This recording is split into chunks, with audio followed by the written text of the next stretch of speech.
स्वागत दोस्तों, आगे चैनल से दिखाएंगे सामने मोदी चैनल के सबसे पहले सबसे बड़ी आपको बताएंगे दोस्तों, नीतीश के सामने लग गए गो बैक के नारे। बताएंगे कैसे नीतीश का इस्तीफा और उसके बाद नीतीश के सामने जमकर लगे हैं गो बैक के नारे। बताएंगे डिटेल में क्या है पूरा मामला दोस्तों, किस तरीके से भारतीय जनता पार्टी की आपसी लड़ाई में नीतीश कुमार की भी हो रही है बदनामी। बताएंगे डिटेल में क्या है पूरी अपडेट दोस्तों। इसी के साथ में चलेंगे एक और बड़ी खबर की तरफ, जहां पर महाराष्ट्र के अंदर सियासी हलचल देखने को मिल रही है दोस्तों। बताएंगे एनसीपी एपी यानी अजित पवार ग्रुप के बड़े नेता और अजित पवार के बेटे ने अचानक से राज ठाकरे से सीक्रेट मीटिंग की है दोस्तों। क्या अजित पवार की पार्टी से धक्के मार कर निकाले जाएंगे बीजेपी के सहयोगी नेता यानी भारतीय जनता पार्टी के साथ रहने वाले नेता, जिसमें प्रफुल्ल पटेल का भी है नाम। बताएंगे डिटेल में क्या है पूरी अपडेट दोस्तों, और किस तरीके की बिसात बिछाई जा रही है। इसी के साथ में अंकिता हत्याकांड मामले को लेकर विधायक का घर घेर लिया गया दोस्तों, और जोरदार तरीके की नारेबाजी की गई। एक एक करके चलेंगे आज की सारी बड़ी अपडेट। लेकिन उससे पहले अगर आप भी मानते हैं दोस्तों कि नीतीश कुमार मुख्यमंत्री नहीं रहेंगे और बीजेपी का मुख्यमंत्री बनेगा, तो बिहार संभालना इतना आसान काम नहीं है। अगर आप भी मानते हैं कि बिहार केवल सामाजिक न्याय के नाम पर बनी दो पार्टी जनता दल यूनाइटेड या राष्ट्रीय जनता दल संभाल सकती है, तो इस वीडियो को लाइक करके लाल बटन दबाकर चैनल को सब्सक्राइब करके बेल आइकन दबाकर कमेंट बॉक्स अपनी राय जरूर लिखकर बताएगा दोस्तों। ज्यादा से ज्यादा वीडियो को शेयर कीजिएगा। चलते हैं सबसे पहले सबसे बड़ी ब्रेकिंग न्यूज अपडेट की तरफ, जहां पर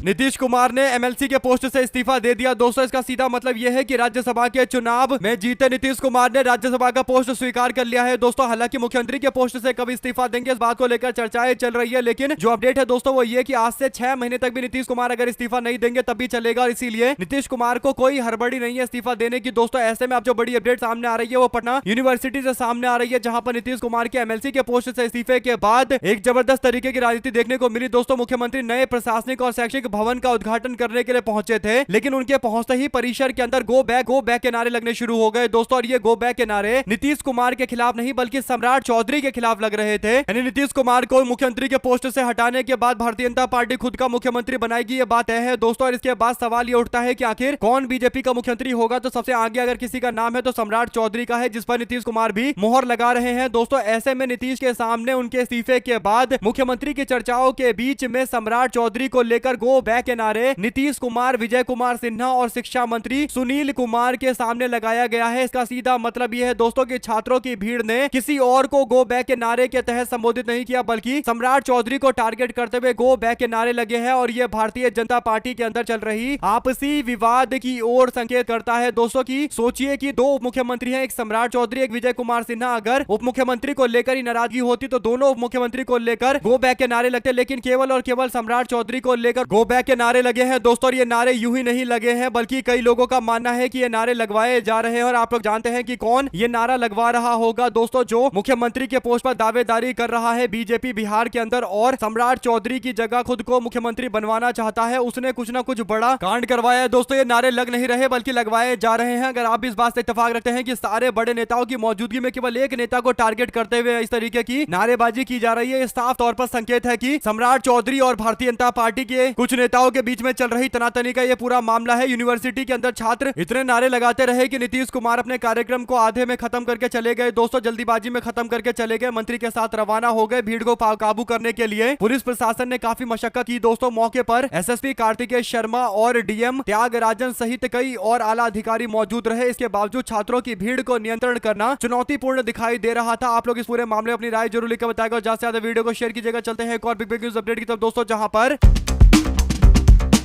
महाराष्ट्र की राजनीति में पिछले 2 महीने से जो सन्नाटा पसरा हुआ था दोस्तों, उसे लेकर एक जबरदस्त तरीके का धमाका हुआ है। महाराष्ट्र की राजनीति में आजकल जो बात सबसे ज्यादा चर्चा में है दोस्तों वो ये कि अजित पवार की पार्टी यानी एनसीपी एपी पर कुछ लोग कब्जा करना चाहते हैं। खासकर भाजपा की मानसिकता रखने वाले एनसीपी एपी के लोग यानी अजित पवार की पार्टी के कुछ लोग जो बीजेपी के साथ में काफी करीबी नजदीकी संबंध रखते हैं दोस्तों, वे लोग कब्जा करना चाहते हैं और पवार परिवार को साइडलाइन करके सुनेत्रा पवार को अलग थलग करके जय और पार्थ पवार को अलग थलग करते हुए खुद का समीकरण सेट करने में लगे हुए हैं दोस्तों। इसमें कई सारे नेताओं का नाम है, लेकिन जो मेन व्यक्ति है वो प्रफुल्ल पटेल है, जिन्हें लेकर रोहित पवार ने भी बताया था कि वो परिवार पर कब्जा करना चाहते हैं और मोदी और अमित शाह के इशारे पर एनसीपी के अंदर फूट डालना चाहते हैं और पार्टी को पूरी तरीके से अपने गिरफ्त में यानी अमित शाह और बीजेपी के गिरफ्त में लेकर आना चाहते हैं। इसीलिए दोस्तों अब धीरे धीरे करके एनसीपी एपी को लेकर लगातार चर्चाएं चल रही है। और ऐसे में अचानक से बीते दिन बड़ी अपडेट आती है, जहां पर महाराष्ट्र की राजनीति में चल रहे 2 महीने के सन्नाटे के बाद अजित पवार के बेटे पार्थ पवार ने ने महाराष्ट्र नवनिर्माण सेना के प्रमुख राज ठाकरे से मुलाकात की है और राज्य की राजनीति को लेकर नई हलचलें तेज कर दी गई है। दोस्तों, सबसे पहले अजित पवार की पार्टी में सुनेत्रा पवार को अध्यक्ष बनाया जाना चाहिए, ये मांग किसी ने की थी दोस्तों, तो राज ठाकरे ने की थी। उन्होंने कहा था कि कुछ लोग हैं जो एनसीपी एपी पर कब्जा करना चाहते हैं और पवार परिवार के ही किसी व्यक्ति को राष्ट्रीय अध्यक्ष बनाया जाना चाहिए। इसके इतर अगर कुछ और किया गया और एक मराठी पार्टी को कमजोर करने की कोशिश की गई तो सीधी धमकी दी थी राज ठाकरे ने कि वो फिर इस मामले पर चुप नहीं बैठेंगे। यानी उनका पूरी तरीके से मानना था कि गुजरात की जो पार्टी जिसे भारतीय जनता पार्टी बोला जाता है दोस्तों, उसके गुजरात के कुछ नेता है, जिसमें एक नेता प्रफुल्ल पटेल है जो एनसीपी के अंदर में है दोस्तों, और वो कहीं ना कहीं बीजेपी के कंट्रोल में पूरे एनसीपी एपी को लेकर आना चाहते हैं और राज ठाकरे ने प्रफुल्ल पटेल पर निशाना साधा था। उसके बाद बंद कमरे में पार्थ पवार ने राज ठाकरे से लगभग 1.5 घंटे बातचीत की है दोस्तों। ये छोटी मोटी बातचीत नहीं है, ये बहुत बड़ी बात है, क्योंकि अजित पवार की पार्टी में जबरदस्त तरीके का संग्राम चल रहा है दोस्तों। पार्टी के प्रदेश अध्यक्ष सुनील तटकरे जो प्रफुल्ल पटेल के करीबी हैं, उन्होंने कई जगह बैनर पोस्टर लगाए जिसमें ना तो अजित पवार की तस्वीर थी ना उनकी पत्नी सुनेत्रा पवार की तस्वीर थी। सुनील तटकरे और उनकी बेटी आदित्य तटकरे ही केवल पोस्टर में दिखाई दे रहे थे, यानी पवार परिवार का कोई व्यक्ति पोस्टर में नहीं था, जबकि ये प्रदेश के अध्यक्ष है। तो इससे पता चल रहा है कि अजित पवार की पार्टी में एक जबरदस्त तरीके की फूट करने की तैयारी चल रही है दोस्तों, और इसीलिए राज ठाकरे से मुलाकात करने पहुंचे हैं पार्थ पवार। अगर आप भी इस बात से इत्तेफाक रखते हैं तो कमेंट बॉक्स अपनी राय जरूर लिखकर बताएगा, और अगर आप भी मानते हैं दोस्तों की प्रफुल्ल पटेल को जब तक पार्टी से बाहर नहीं निकाला जाएगा तब तक एक बड़ी साजिश खत्म नहीं होगी, तो लिखकर जरूर बताएगा। अगर आप भी मानते हैं कि आने वाले दिनों के अंदर घमासान और ज्यादा मचेगा तो लिखकर जरूर बताएगा। साथ साथ चलते हैं एक और बड़ी अपडेट दोस्तों, जिसमें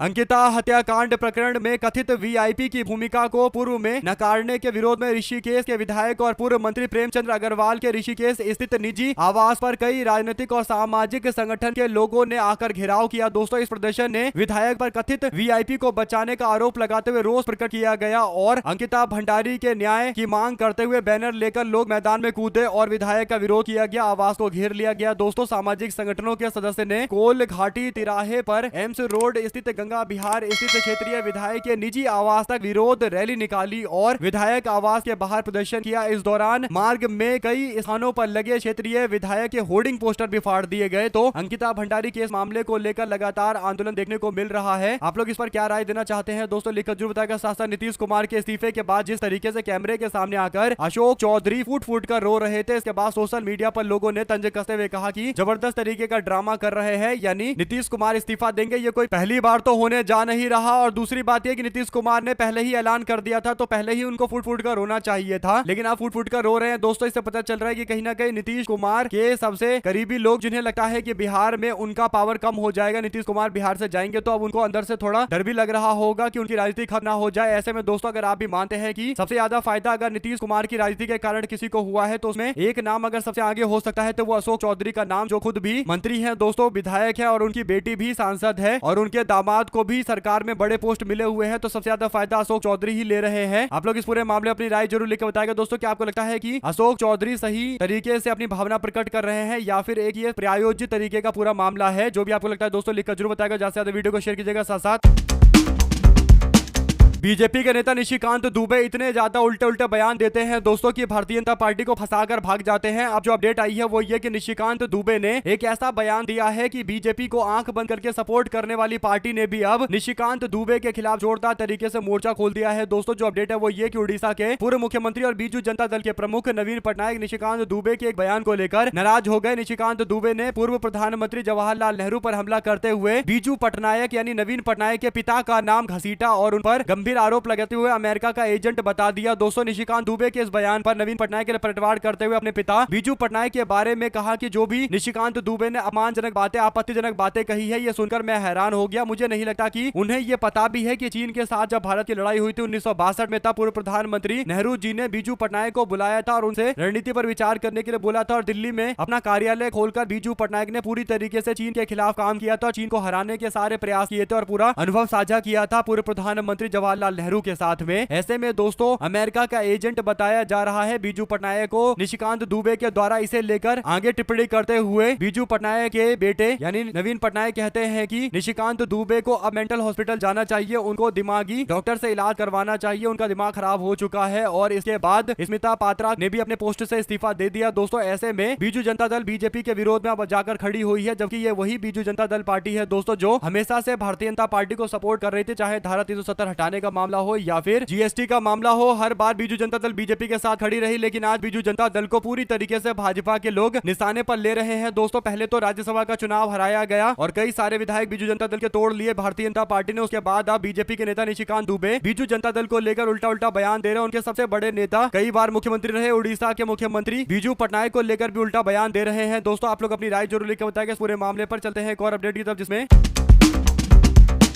कांग्रेस पार्टी की सांसद प्रियंका गांधी ने पश्चिम एशिया के अंदर जारी तनाव को लेकर चिंता जताई है। दोस्तों बीजेपी पर निशाना साधते हुए उन्होंने कहा कि हमें एक साथ रहना चाहिए, एकजुट रहना चाहिए, लेकिन बीजेपी के लोग देश में गलतफहमियां फैला रहे हैं। कांग्रेस के सांसद प्रियंका गांधी ने पश्चिम एशिया में जारी संघर्ष को लेकर केंद्र सरकार से स्पष्ट रणनीति पेश करने की मांग की। दोस्तों उन्होंने कहा कि मौजूदा हालात में लोगों की जान खतरे में है, क्योंकि लगातार बमबारी हो रही है। ऐसे में सरकार को यह बताना चाहिए कि प्रभावित क्षेत्रों में फंसे भारतीयों को सुरक्षित लाने के लिए क्या योजना है, किन योजना पर बीजेपी सरकार काम कर रही है। जैसे जैसे युद्ध आगे बढ़ रहा है, संकट भी गहराता जा रहा है, ऐसे में देश के भीतर बढ़ती महंगाई का मुद्दा काफी बड़ा है। उन्होंने कहा कि रसोई गैस यानी एलपीजी के सिलेंडर की कीमतें लगातार बढ़ती जा रही है, जिससे आम लोगों को परेशानियों का सामना करना पड़ रहा है। गरीब और मध्यम वर्ग के लिए अब गैस सिलेंडर खरीदना कठिन होता जा रहा है। इसका सीधा असर उनकी रोजमर्रा की जिंदगी पर पड़ रहा है। उन्होंने सरकार से अपील की कि महंगाई जैसे मुद्दे को गंभीरता से विचार करे और ठोस नीति अपनाई जाए। प्रियंका गांधी ने कहा कि संसद में खुली चर्चा होनी चाहिए, लेकिन भाजपा के लोग चर्चा कराने तक को तैयार नहीं है। इन्हें लगता है कि चर्चा नहीं कराएंगे तो मामला थम जाएगा, लेकिन विपक्ष चाहता है कि चर्चा हो ताकि आम जनता तक सारी बातें सब कुछ सही तरीके से पहुंचे और ट्रांसपेरेंसी रहे। विपक्ष को पता रहे कि आखिर देश के अंदर किस तरीके के हालात है और विपक्ष आम जनता से उनके सवाल पूछकर बीजेपी सरकार को घेर सके। ऐसे में दोस्तों अगर आप भी मानते हैं कि किसी मुद्दे पर अगर पार्लियामेंट के अंदर चर्चा नहीं होगी, संसद में चर्चा नहीं होगी, तो कहां चर्चा होगी, इसका जवाब बीजेपी वालों को देना चाहिए। ये काफी गंभीर मसला है। दोस्तों अपनी राय जरूर लिखकर बताएगा। साथ साथ चलते हैं एक और बड़ी खबर की तरफ, जहां पर कोलकाता से बड़ी अपडेट सामने आती है, जिसमें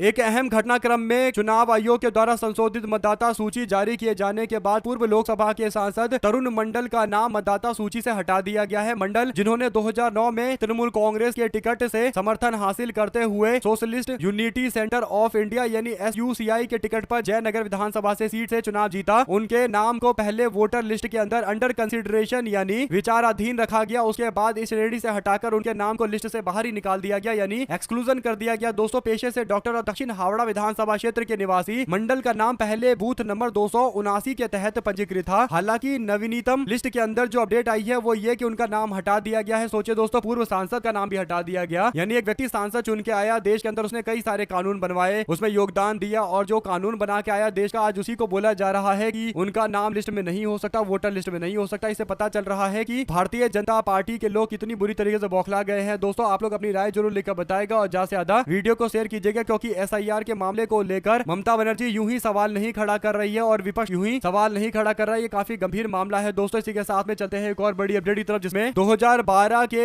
AGMUT कैडर के भारतीय प्रशासनिक सेवा यानी IAS के अधिकारी रहे 2019 में कश्मीर में लगी पाबंदियों से इतना खफा हो गए कि उन्होंने इस्तीफा दे दिया। दोस्तों जी हाँ, बात कर रहे हैं गोपीनाथन, जो एक IAS अधिकारी थे। दोस्तों उन्होंने अपने पोस्ट से इस्तीफा दिया था 370 धारा हटाने के बाद। उसके बाद लगातार वो मांग कर रहे हैं कि उनका इस्तीफा स्वीकार किया जाए, लेकिन इस्तीफे को स्वीकार नहीं किया जा रहा। 2025 में कांग्रेस पार्टी में शामिल हो गए। तमिलनाडु में उनके चुनाव लड़ने की चर्चा चल रही दोस्तों, लेकिन चुनाव तो तब लड़ पाएंगे जब उनका IAS अधिकारी के पोस्ट से इस्तीफा स्वीकार कर लिया जाएगा। उन्होंने गृह मंत्रालय को इस्तीफा दे रखा है, इसके बावजूद गृह मंत्रालय अभी तक इस्तीफा स्वीकार नहीं कर पा रहा, जिस कारण से वो चुनाव नहीं लड़ सकते। ये काफी गंभीर मामला है। दोस्तों अगर आप भी मानते हैं कि अधिकारी को पूरी छूट मिलनी चाहिए कि वो कहां से चुनाव लड़े, कहां से नहीं लड़े, ऐसे में भाजपा सरकार को इस्तीफा दिया गया, तो क्यों बीजेपी के लोग खासकर गृह मंत्रालय इनके इस्तीफे को लटका रहा है। दोस्तों कहीं ना कहीं बीजेपी कोशिश कर रही है कि कन्नन गोपीनाथन चुनाव ना लड़ पाए, क्योंकि सबको पता है कि तमिलनाडु के अंदर कांग्रेस पार्टी का एक बड़ा चेहरा कन्नन गोपीनाथन हो सकते हैं। आप लोग अपनी राय जरूर लिखकर बताएगा। दोस्तों इस बार भी 26 में चुनाव नहीं लड़ पा रहे, क्योंकि उनका इस्तीफा स्वीकार नहीं हुआ। साथ साथ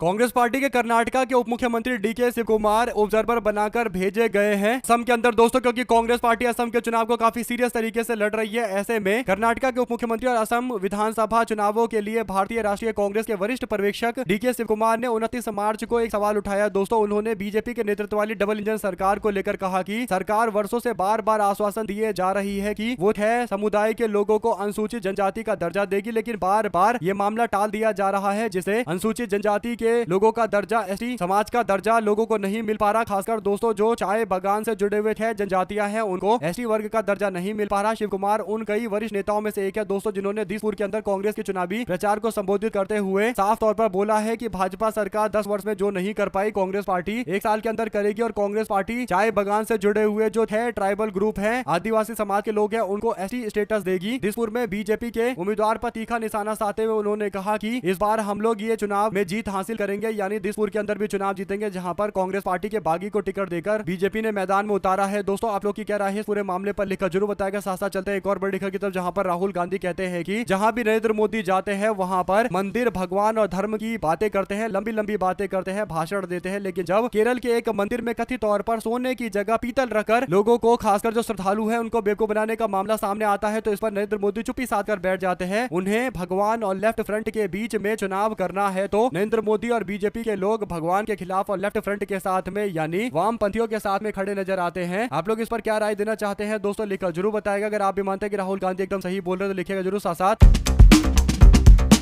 महत्वपूर्ण विधानसभा चुनावों के लिए कुछ ही दिन शेष रहने के साथ केरल के मुख्यमंत्री पिनरई विजयन ने सोमवार को विपक्ष के नेता वीडी सतीशन की सार्वजनिक बहस की चुनौती को स्वीकार कर लिया है दोस्तों, यानी पब्लिक डिबेट के लिए कांग्रेस पार्टी के वरिष्ठ नेता सतीशन ने उनको बुलाया था, यानी मुख्यमंत्री पिनरई विजयन से बोला था कि अगर उन्होंने राज्य के अंदर विकास किया है, जो दावा लगातार मुख्यमंत्री लेफ्ट के मुख्यमंत्री पिनरई विजयन कर रहे हैं, तो उनको ओपन में चैलेंज देता हूं कि वो आए और मेरे से बहस करे। सतीशन ने कहा कि वो विजय से बहस करना चाहते हैं। इस पर विजयन ने कहा कि ठीक है, मैं बहस करने के लिए तैयार हूं। मुख्यमंत्री ने अपनी सरकार के A+ प्रदर्शन को रेखांकित करते हुए पूछा कि विपक्ष के पास चर्चा करने के लिए क्या कोई मुद्दा है भी या नहीं है। इसके तुरंत बाद सतीशन ने कहा कि मुख्यमंत्री द्वारा तय किए गए समय और स्थान पर बहस करने के लिए तैयार है। दोस्तों अब सवाल ये उठता है कि क्या मुख्यमंत्री पिनरई विजयन खुद से तय करेंगे कि कहां पर वो बहस करना चाहते हैं और वो टाइम बता दे, मुद्दा बता दे, उस पर बहस करने के लिए कांग्रेस के नेता सतीशन तैयार है। ऐसे में अगर आप भी मानते हैं दोस्तों की पहली बार देश के अंदर मुख्यमंत्री के पोस्ट को लेकर कहीं ना कहीं डिबेट होना चाहिए और दुनिया भर में कई देशों में ऐसा देखने को मिलता है जहां पर जो 2 उम्मीदवार होते हैं वो बहस करते हैं, जिससे आम जनता को पता चल जाता है कि किसका लक्ष्य एकदम क्लियर है, किसका विजन एकदम विकास करने वाला और कौन केवल फालतू की बातें कर रहा है। ऐसे में यूडीएफ के सांसदों की आलोचना करते हुए आरोप लगाया गया कि उन्हें संसद में राज्य की केंद्रीय उपेक्षा के खिलाफ आवाज नहीं उठाई जा रही है, उनसे आवाज नहीं उठाई जा रही। विजयन ने कहा कि इन सवालों का जवाब दे विपक्ष, लेकिन दोस्तों कुल मिलाकर उन्होंने कहा कि मैं स्वीकार करता हूं, लेकिन ये नहीं बता रहे कि कहां पर बहस होगी, किस तरीके से बहस होगी। अगर आप भी मानते हैं कि बहस होना जरूरी है तो अपनी राय जरूर लिखकर बताएगा। साथ साथ अखिलेश यादव ने एक बड़ा बयान दिया दोस्तों। अखिलेश यादव कहते हैं कि बंगाल के अंदर भारतीय जनता पार्टी बुरी तरीके से चुनाव हार रही है। विशिष्ट बात यह है कि पश्चिम बंगाल के अंदर बीजेपी की स्थिति दिन पर दिन बसे बतर होती चली जा रही है। ऐसा पहली बार देखा गया है कि भाजपा सम्मानजनक हार के लिए अपनी व्यवस्था कर रही है। यही इस चुनाव की विशिष्टता है। ये बंगाल में जो तबादले किए जा रहे हैं ये साफ इस बात के संकेत है कि भाजपा बुरी तरीके से चुनाव हार रही है। पश्चिम बंगाल में बीजेपी की स्थिति बसे बतर हो चुकी है और भाजपा सम्मानजनक हार के लिए अपनी व्यवस्था कर रही है। यही इस चुनाव की विशेषता है। ये तबादले नहीं, चुनावी हेरा फेरी है। भाजपा जिस बड़ी संख्या में बंगाल में पुलिस अधिकारियों और बीडीओ को बदल रही है उससे साबित हो गया है कि बंगाल में बीजेपी का मुंह मीठा नहीं होगा। यानी दोस्तों बड़े स्तर पर एक के बाद एक तबादले देखने को मिल रहे हैं। बंगाल में इलेक्शन कमीशन ने 173 पश्चिम बंगाल के पुलिस अधिकारी और 83 बीडीओ यानी ब्लॉक डेवलपमेंट अधिकारी को, ऑफिसर को एक जगह से दूसरी जगह तबादला किया है, जो काफी गंभीर मामला है। अखिलेश यादव प्रशासनिक तंत्र को जानते हैं दोस्तों, उन्हें पता है कि ये जो ट्रांसफर हो रहे हैं ये ट्रांसफर ऐसे ही जनरल, ऐसे नॉर्मल नहीं हो रहे, जरूर इसके पीछे कुछ ना कुछ बड़ा मामला है। अगर आप भी मानते हैं कि ममता बनर्जी को हराने के लिए जिस तरीके के प्रयास चल रहे हैं ये प्रयास अंततोगत्वा विफल साबित होंगे तो लिखकर जरूर बताएगा। साथ साथ दोस्तों जब $1 की कीमत 62 रुपए थी तब देश की जो फाइनेंस मिनिस्टर है दोस्तों वित्त मंत्री निर्मला सीतारमण, उनका बीजेपी कार्यालय में एक जो प्रेस कॉन्फ्रेंस हुआ था उसको लेकर लोगों ने वीडियो शेयर करते हुए कहा कि देखिए उस समय क्या बोला करती थी निर्मला सीतारमण और देश का सम्मान घटता जा रहा है, देश का रुपया कमजोर होता जा रहा है और बड़ी बड़ी बातें कर रही थी। लेकिन आज हकीकत यह है कि वही विदेश मंत्री $1 की कीमत 95 रुपए से ज्यादा पहुंच जाने के बावजूद कह रही हैं कि डॉलर पूरी तरीके से स्टेबल है, रुपया पूरी तरीके से स्टेबल है, यानी भारतीय मुद्रा पर कोई असर नहीं पड़ रहा है। सवाल यह है दोस्तों कि 95 रुपए होने के बावजूद भी वित्त मंत्री अगर ये बोल रही है कि कोई बड़ी बात नहीं है तो इसका मतलब आने वाले दिनों के अंदर कितने भयावह दिन देखने को मिलेंगे दोस्तों आप लोग उसकी कल्पना कर सकते हैं। साथ साथ कांग्रेस पार्टी भाजपा से पूछ रही है कि बीजेपी वाले ये बताए कि उन्होंने मनरेगा को खत्म करके जो योजना लेकर आए थे वीवी जी राम जी योजना, यानी जो वीबी ग्राम जी योजना लेकर आए थे, उसके बारे में ये बताए कि आखिर वो योजना है कहां। आपने मनरेगा खत्म कर दिया, लेकिन जो योजना आप लेकर आए हो उसका कुछ अता पता नहीं है, इस अधिनियम का कोई अता पता नहीं है। विकसित भारत जी राम जी अधिनियम के तहत लोगों को अगर ज्यादा फायदा मिलता तो आप लोग ये बताइए कि आपने कितने लोगों को इस योजना के तहत फायदा दिया है, कोई चर्चा तक नहीं होती है। अगर आप भी मानते हैं दोस्तों कि ये योजना जो चल रही है वीबी जी राम जी योजना, कहीं ना कहीं ये साफ तौर पर भारतीय जनता पार्टी के द्वारा मनरेगा को खत्म कर एक ऐसी योजना लाने से जुड़ा हुआ मामला है जिस पर बीजेपी को खुद नहीं पता कि वो करना क्या चाहते थे। केवल मनरेगा क्योंकि कांग्रेस पार्टी द्वारा लाई गई योजना है और आम जनता से जुड़ी हुई योजना है, तो बीजेपी वाले उस योजना को खत्म करना चाहते थे। इसके सामने एक नई योजना लाने का दावा कर रहे थे। बाद में पता चला कि ये जो दावे हैं केवल दावे ही है, हकीकत में उस योजना से कोई खास फायदा आम जनता को नहीं मिला है। इसीलिए कांग्रेस पार्टी पूछ रही है कि बताए कि कहां पर बीजेपी की सरकार ने इस योजना को लागू कर दिया है। आप लोग अपनी राय जरूर लिखकर बताएगा दोस्तों, अगर आप भी मानते हैं कि कहीं ना कहीं मनरेगा योजना को पूरी तरीके से बर्बाद करने के लिए एक साजिश के तहत लेकर आया गया है, इसे देश के किसानों पर, देश के खेतिहर मजदूरों पर बहुत बुरा असर पड़ रहा है, तो लिखकर जरूर बताएगा दोस्तों। हमारे साथ लगातार जुड़े रहेंगे सभी दोस्तों, भाइयों बहनों मित्रों का बहुत बहुत धन्यवाद। आप लोग इस वीडियो को अपने लोगों तक लगातार निरंतर शेयर करते रहिएगा। देख रहे थे आपका अपना चैनल जय हिंद जय भारत।